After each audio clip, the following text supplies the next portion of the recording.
COVID-19 has impacted nearly every aspect of American life, and that includes the price of meat.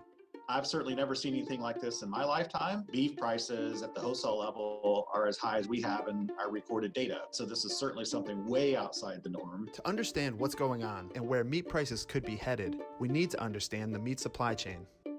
Typically, farmers raise the livestock until they hit their market weight. Then they send them off to processing plants or slaughterhouses, where the animals are killed and butchered into cuts of meat that are then sent to distributors, the middlemen, who then sell the product to supermarkets, restaurants, and others in the food service industry, which is where U.S. consumers usually buy meat. That's the way it works under normal circumstances. But during the pandemic, a bottleneck formed here, at the processing plants, which have become a hotspot for COVID-19 outbreaks. There are new fears over meat packing facilities where workers continue to get sick. More than 150 workers, 570 of them. More than 800 plant workers tested positive for the virus. This caused several plants to slow down or close entirely. As a result, beef and pork production capacity in the U.S. plummeted by 40% in April compared to last year. That sudden and dramatic drop had ripple effects throughout the supply chain. The national processing capacity across all the plants in the United States is about 500,000 hogs a day. So if you're running at 40% below capacity, that means there's roughly 200,000 extra pigs that were going to go to market that are still stuck on the farm. If you run at 40% below capacity for 5 days, which we did,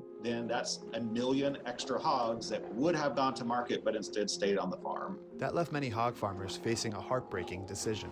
For us, you're looking at 3,500 pigs potentially that are going to have to be euthanized. It's not something we're trained to do. It's definitely something we don't want to do.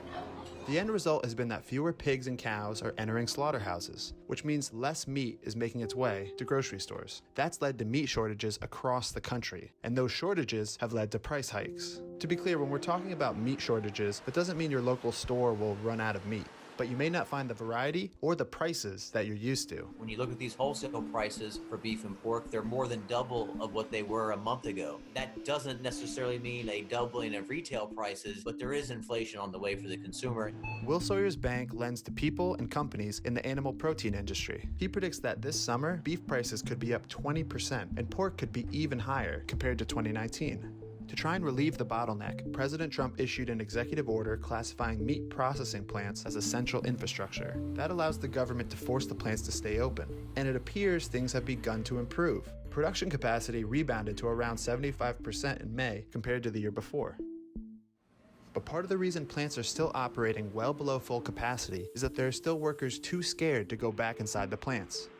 Until the bottleneck is completely opened up, some farmers may go out of business, which would mean the meat shortages and price hikes could continue for months. Right now, Sawyer predicts farmers, also known as producers, will lose between $20 to $25 billion this year. They're losing money to a degree that we haven't seen even during the Great Recession. That's going to cause some producers to exit the industry. And obviously that production may come back or it may not. But in the interim, we would see reduced meat supplies and the consumer environment's going to have to see more inflation, most likely as a result.